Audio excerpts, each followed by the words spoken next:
Secularism is the idea that religious meanings and definitions no longer have a place in the public square. So in other words, take that stuff out of Capitol Hill. We don't want it, separation of church and state and all that. And certainly don't let religion be discussed in public schools. And in fact, why don't you just take your little religion and go home and keep it in your prayer closet, because we don't want it anywhere near the public square. Well, the problem with that is that, sure, you may hate Christianity with an irrational, diabolical hatred, but the idea that nothing would take its place has been proven time and time again to be completely ridiculous. And as Christianity has moved away as the central focus and ethical kind of foundation of the American West, something else has taken its place, and that is paganism. And now, to be sure, paganism is not just atheism and agnosticism, but paganism actually is a spiritual belief, because people need spiritual practice and spiritual belief, but it is spiritual belief and practice that is totally fabricated and totally arbitrary. And we see it all over, and you saw it just recently, if you did see this, but you probably didn't, in a town hall that Newsmax put on for struggling presidential candidate Mike Pence. Now, I like Mike. I think he's a godly man, all that good stuff. I think some of the things that he did when he was vice president are laudable, but needless to say, he has no chance of being president. And just recently in a town hall that he did, he shows us why. So I want to play that for you. I'll stop here and there and then try to kind of sum up with some things toward the end. But here's that clip. Good evening, Vice President. I am an LGBTQ member, and I have trans individuals in my family. Recent anti-LGBTQ bills have been signed into law all around this United States, including here in Iowa. So far in 2023, 15 transgender individuals and gender nonconforming people have been murdered. All right, real quick. So the implication there is just simply, Mike Pence, you weren't there when the trigger was pulled. You weren't there when the stabbing took place. But ultimately, you and your Republican buddies, you guys are to blame for these 15 people and their deaths. It's all because you guys decided to jump on this campaign of protecting children and making sure that kids, when they were 4 years old, because they decided to wear a dress one time, that you didn't socially transition them or put them on puberty blockers and hormone blockers. It's because you made those laws in these different states around America that these 15 people are dead. Now, she's never going to square that circle. She's never going to truly connect the dots there, and she's never, most importantly, going to tell us why these people died. See, what she won't tell you is that trans people are statistically engaged in behaviors that make them much more likely to be murdered, things like prostitution and drug usage and that kind of thing. And therefore, they're at higher risks of being murdered, not because they're trans. And this is the whole point here. Notice she will not tell you throughout the rest of the clip I play for you that these people were murdered because they were trans. We just get that they were murdered. Now, I get it. Trans people want special rights granted to them because of their marginalized identity. But sorry, you don't get special powers. You're not immune to death. You're not immune to murder. None of us are. Just because you're trans. So the real question is why were they murdered in the first place? We're not going to get that. All we get is that Republicans are to blame. But let's keep listening. The vast majority of those people have been Black and Latinx transgender women. Okay, so I have to stop right there and just stop, because one of the things that bothers me throughout this whole conversation is the tears of this woman. So she says 15 people were murdered. 15 people, not in her family. She doesn't even know the names of these people. I bet you if you asked her, she wouldn't know a single name of a single person, but yet she is almost uncontrollably weeping before Mike Pence about this genocide, apparently.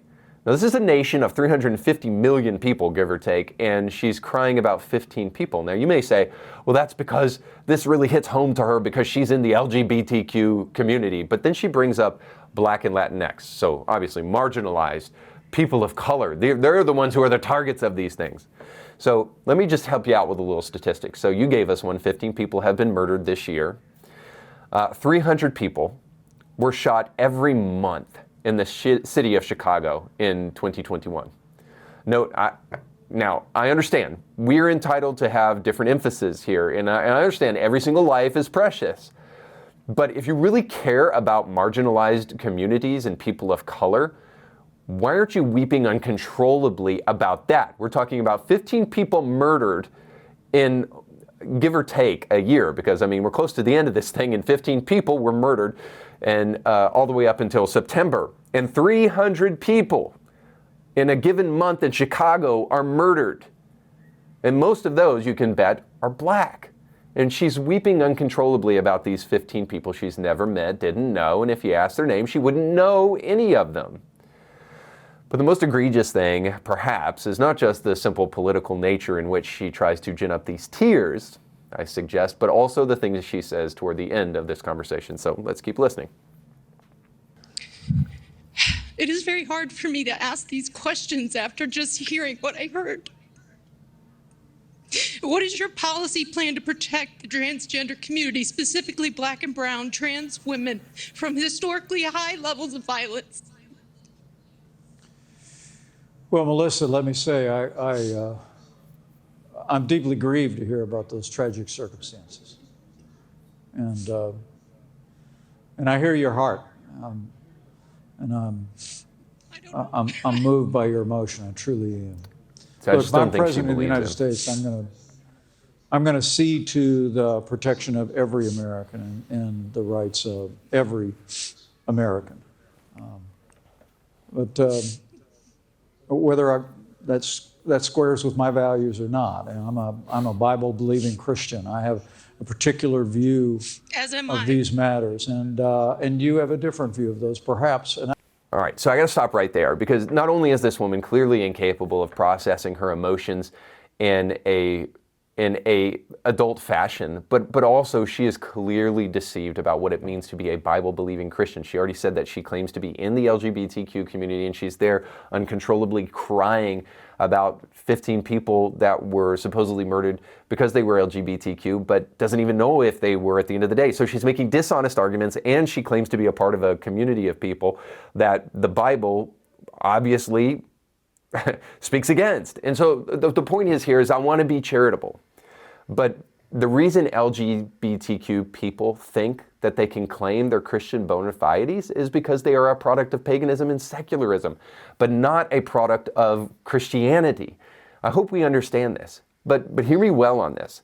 I want to help her and you and anybody else out there who thinks that you can be a professing member of the LGBTQ community and a professing Christian, because you can't. I want to help you understand that it's not entirely your fault that you think that. It's not entirely your fault that you've allowed secularism to destroy definitions and change the very substance of Christianity in the present as though it could. It's not only your fault, it's also Christians' fault. Because very often when it comes to these kind of emotionally charged topics, we respond the way Mike Pence did in this interview. We say we're sorry, we apologize, we help them kind of process their emotions. When the real way to handle these things is to step back and say, listen, you seem very emotionally distraught about what you're talking about. I don't know if you knew these individuals personally, but I can understand that. But I have to tell you, it's very sad whenever anybody dies, regardless of whatever the reason is. But a man is a man and a woman is a woman, and transgenderism isn't true. So my administration cares about the truth. And as a Bible-believing Christian, I think we need to endorse the truth. And you said you're a Bible-believing Christian too. And I would highly encourage you to check out what the scripture actually says about transgenderism and what the Bible actually says about homosexuality, because I think you'll find it very fascinating. And the real question at the end of the day is, we have to ask ourselves as adults whether or not we are led by our emotions or we are led by the truth. And a Christian cannot be led by their emotions. They have to be led by the truth. So ultimately, something like that would be way more beneficial to this woman, and I'm just doing that off the cuff, than actually what Mike Pence said to her. But by and large, Christians have been responding this way to these issues for far too long. So there is a little bit of culpability here, not just with the individual, but also with the church. Because by and large, we've avoided these kind of sticky topics, these emotionally charged topics, these topics that we know there's a social repercussion for. Maybe because we don't want people walking out of our church and we want to continue to make our bottom line, and therefore we don't want to talk about anything that could be polarizing in church. And very often we say, well, we're just going to preach the gospel in church. And what we mean by that is we're going to stay as far away from anything that could get us into trouble, even if Jesus did talk about it, because we don't want to pay the price. And as a result of us not wanting to pay that price, we've paid another price. And here's the price that we paid. We have not shown the world what a godly man or woman looks like when they engage in conflict. Now just imagine with me, if you will. Put on your John Lennon glasses and go to a world with me that doesn't exist, a utopia, if you will. And imagine for me a generation of Christians who wade into conflict but do so in a holy and sanctified manner, who are willing to engage in these topics, and they don't lose their cool when they're attacked. They don't lose their cool when people, use ad hominem name calling or anything like that, but they actually can, in a cool-headed way, engage in conflict but don't avoid it. See, I think a mark of genuine spirituality is being able to engage in conflict and doing so without sinning. Avoiding conflict robs people of the testimony of what it looks like when a Christian truly engages in very difficult topics. When you show them what it looks like, it gives hope to the world that there may be an answer, and one that we even haven't considered yet. And as our world gets more and more secular, I think we need more and more Christians who can wade into conflict and do so without sinning. Thanks so much for watching. Don't forget to like, share, and subscribe, and go with God. So you just got done watching a small excerpt of a much larger episode. You can find the link to that full episode down below in the description of this video. So you definitely want to check that out, because if you like that clip, you'll like the much larger episode. And while you're at it, don't forget to like, share, and subscribe, and click that little bell to be notified when great new episodes of Indie Thinker come your way. Thanks for watching.